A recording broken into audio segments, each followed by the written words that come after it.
I'm Max. I'm a tutor in the CIS Sandbox, and me, Fope, and Ozzy are going to be talking about tutoring during the pandemic in the CIS Sandbox. Up until last March, everything in the sandbox was strictly in person. So having to move almost everything online was a big change for us, and we're just going to talk about how we made some of that work. So one of the things we wanted to focus on this semester was building a community online around the CIS Sandbox. And one of the main ways that we did that was through our IT 101 tutorials.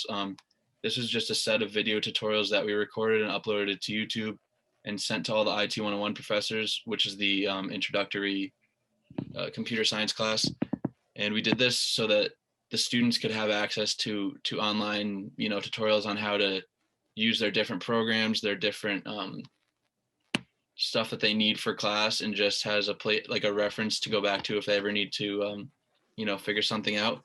And we think this did a great job of like also building a community, just because it introduced them to the CIS Sandbox, introduced them to the tutors who were talking through the tutorials, and also just got them acclimated to Bentley as a whole. And then another thing that we did this semester was the Topics and Tech series. So this is a series where CIS Sandbox alumni, who are all shown in the red boxes on the left, presented to Bentley students via Zoom about their careers and how they utilize their Bentley coursework to get there. And this led to a sense of community as well between the alumni and the students, because it lets students learn about possible careers and also make professional connections with the alumni. We also recorded these sessions and uploaded them to YouTube, just so that people could watch it on their own time if they weren't able to make it to the Zoom call while it was going on.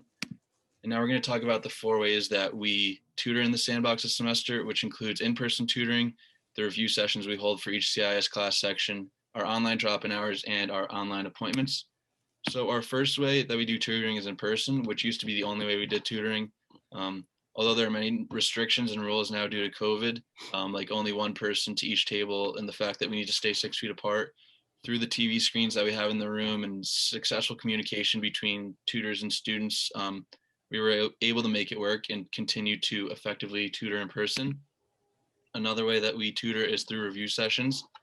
So there's a tutor assigned to each section of all the CIS courses at Bentley, and these tutors hold review sessions weekly in order to make relationships with the students and just give them another resource to learn from. And then we also had online drop-ins, which was kind of our main form of tutoring this semester. Pretty much people could join our Zoom call that we have every day, and there would always be a couple tutors available, just like the drop-ins we have in person, just via Zoom. Hi, my name is Fope. I'm also a tutor here at the CIS Sandbox. We also had what we call the Uber Tutoring Reservation, which is just basically like ordering an Uber. So a student makes an appointment, and then all the qualified tutors get like an email notification saying there's an appointment has been made. And then whichever tutor accepts the appointment first takes the job. And then this just allows for like flexibility between like the students and like the tutors. So this is a basic form that the student fills out that sends an email to all the qualified tutors. And this is what the tutors say. So they say like a open request with the student name and then what the student wants. And then the tutor would reply the student with a potential email like this, saying how the student is going to meet and for what time to what time and during one date and a mode of communication. Based on the appointment we've taken, we've been able to accommodate 80% of our appointments ever gotten this semester.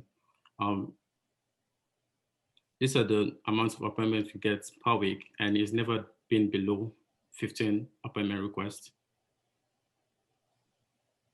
We've also been able to get from our data that the most appointment requests we receive is from data-driven development with Python, and this just shows the rest of the appointment requests based on courses. Hi, my name is Azua Lana, and I'm going to talk about the Google Analytics data of the CIS Sandbox website. The amount of website traffic has increased this year compared to last year, even throughout the pandemic, because we've had a lot more sessions. And as you can see the charts, we have a lot more traffic to the website in 2020 than we did in 2019.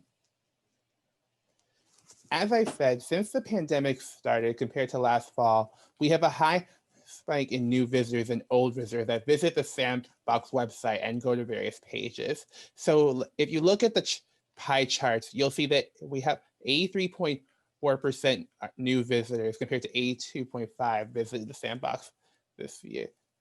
And there's a decrease in returning visitors, which is probably due to everything being virtual. So like Max said before, all tutoring was in person.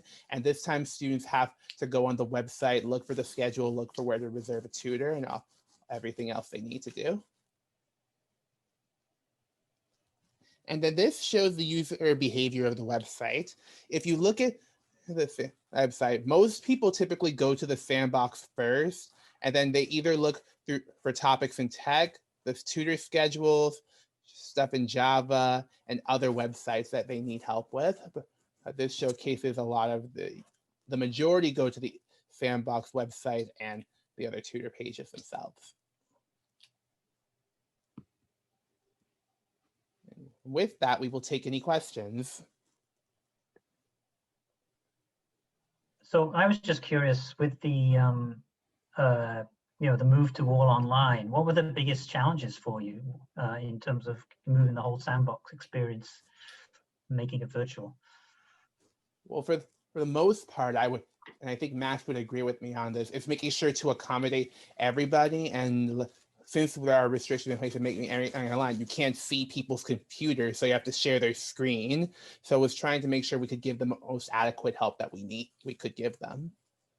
Maybe Max could chime in with me on this because he works more in-house. So yeah, one of the main, because I mainly work in person when we're open on campus. So one of the main challenges there has just been making sure, like, since we can't like look over someone's shoulder to see their screen, and it's a lot harder to see like exactly what they're talking about. We've had to make like a lot of like pretty small changes, but stuff that kind of adds up, like having people share their screens to the TVs. If you look at the backgrounds that the tutors have on, or that some of the tutors have, you can see all the TV screens at each table. So having the students share their screen to that and being able to like, point to that rather than looking at someone's computer and help them on their keyboard and, being right